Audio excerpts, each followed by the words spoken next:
Kalau kita berbicara lingkaran, ya, jadi kita akan membahas lingkaran itu apa dan unsur-unsur dari lingkaran itu apa saja. Oke, pertama, pada kondisi ini saya memiliki sebuah titik pusat. Oke, sebut saja namanya titik P. Kalau seandainya dari titik P ini saya ambil titik lain. Oke, di sini saya punya titik, sebutlah titik A gitu ya. Nah, kalau misalnya titik A ini berjarak dengan P, ya, berjarak dengan P dengan jarak sekian, maka ada banyak sekali, ya, ada banyak sekali titik seperti titik A. Atau kalau saya sederhanakan atau saya simpulkan bahwa terdapat kumpulan titik-titik yang berjarak sama terhadap titik P. Nah, kalau kita berbicara kumpulan titik-titik, maka yang dimaksudkan adalah garis. Bisa jadi garis lurus, bisa jadi garis lengkung. Oke. Nah, kalau kita perumum, garis atau kumpulan titik-titik yang berjarak sama dengan P itu akan kita bentuk seperti ini. Karena dia memiliki jarak yang sama, maka dia mengelilingi P. Oke, asumsikan itu jaraknya sama, nggih. Nah, jadi memiliki jarak yang sama terhadap titik P. Nah, ini nanti disebut dengan, ya, lingkaran. Inilah lingkaran. Kumpulan titik-titik yang memiliki jarak sama dengan titik P. Itulah lingkaran. Oke, kita lanjut. Tadi saya mengatakan berjarak sama dengan titik P. Berarti titik P itu apa? Oke, saya beri kode titik P itu 1 ya. Kode 1. Nah, titik P dengan kode 1 itu tidak lain adalah titik pusat. Oke, ini yang namanya titik pusat lingkaran. Ya, setelah itu jarak antara P ke garis lingkaran itu, garis jarak ini namanya, kita beri kode 2. Kode 2 itu adalah namanya jari-jari. Nah, tadi saya katakan bahwa berjarak sama dengan titik P, jaraknya namanya jari-jari atau disimpulkan dengan R, maka dalam sebuah lingkaran jari-jari selalu bernilai sama kemanapun kalian menarik garis. Misalkan dari pusat ini saya tarik ke sini, nah ini juga jari-jari dan jaraknya sama atau jari-jarinya sama kemanapun kita menarik, begitu ya. Oke, itu kalau kita menariknya dari lingkaran. Nah, garis ini disebut lingkaran, ini disebut pusat. Dari lingkaran ke pusat itu namanya jari-jari. Kalau saya perpanjang, nah dari pusat ini, dari ujung sini, sebut ini adalah titik A, ya. Saya dari titik A akan menarik garis ke titik B, ya, ke titik B, di mana AB, ya, garis AB itu melalui pusat, ya, itu akan disebut apa? Nah, kita berikan kode 3. Itu akan disebut diameter, atau pada gambar itu adalah garis AB. Nah, sekarang coba kalian perhatikan, garis AB itu melalui P. Nah, otomatis P-nya ini adalah titik tengah dari AB. Oke. Nah, di sini kita bisa tuliskan, kalau saya pecah AP itu adalah apa? Garis AP itu adalah jari-jari. garis BP itu adalah jari-jari juga.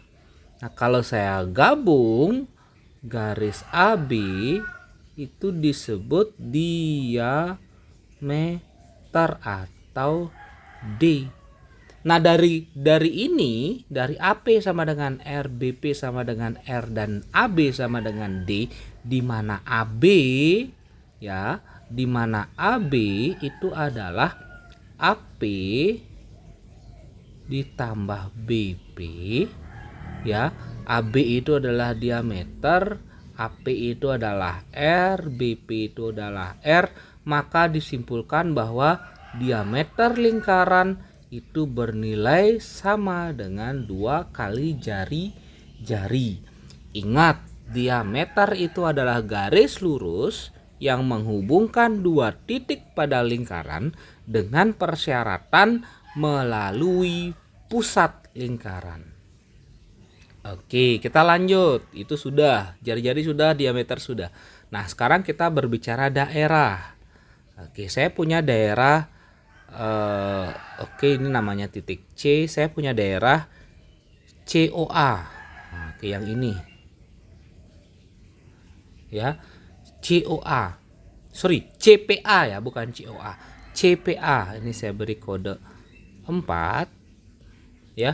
CPA yang berkode 4 itu akan disebut dengan juring ya, juring lingkaran. Nah, kalau misalkan kalian ingat bagaimana kalian makan sebuah pizza, nah, jadi pizza yang satu lingkaran itu dipotong-potong menjadi beberapa juring. Nah, itu yang namanya juring. Potongan-potongan yang kalian makan, yang kalian ambil itu yang namanya juring. Itu namanya juring lingkaran. Pada lingkaran ilustrasi saya itu daerahnya adalah daerah CPA. Oke. Habis itu kalau seandainya saya hubungkan. Nah, ini saya hapus dulu ya yang garis biru biar tidak mengganggu. Oke, kalau saya hubungkan.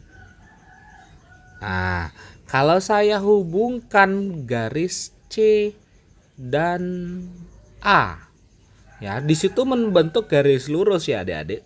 Nah, kita beri di sini kode 5. Kita beri kode 5. Nah, kode 5 itu selanjutnya namanya tali busur.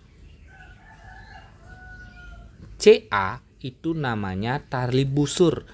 Nah, itu ada 2 versi adik-adik. CA ya, CA yang garis lurus. Nah, CA itu ada 2. CA yang garis lurus yang ini dan CA yang garis melengkung. Nah, kalau tali busur itu adalah CA yang garis lurus. Saya beli angka 6 sekarang, kita berbicara CA yang garis melengkung. Kalau CA yang garis melengkung itu namanya busur. Iya, itu namanya busur lingkaran. Itu garis yang melengkung. Oke, CA yang garis melengkung itu namanya busur lingkaran. Nah, sekarang kita cek, ternyata dari busur dan tali busur ini ternyata ada daerah adik-adik. Nah, ini daerahnya ya. Oke, kita berikan kode 6. 7 ya, 7 untuk daerah ini ya. Saya tulis di sini 7 itu daerah yang namanya tembereng ya. Itu namanya tembereng. Oke, yang terakhir, kalau saya tarik garis dari, oke, mohon maaf, ini nomor 4 saya geser dulu ya. 4 itu daerah CPA. Tarik garis lurus dan tegak lurus. Nah, garis lurus dan tegak lurus dari P Oke.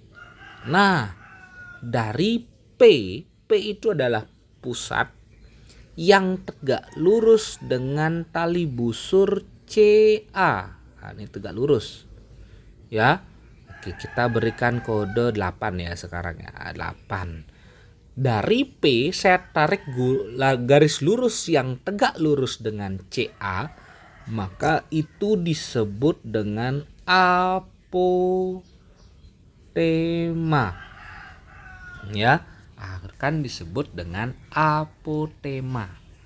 Nah, begitu adik-adik berkaitan dengan lingkaran dan unsur-unsur lingkaran sebagai definisi awal dari sebuah topik yang akan kita bahas selanjutnya, yaitu topik lingkaran. Nah, semoga video yang saya buat ini dapat membantu dan menemani proses belajar adik-adik.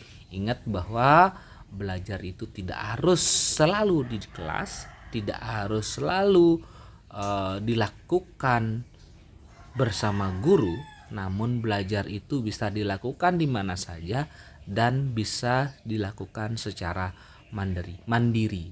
Oke, itu saja dari video saya. Terima kasih.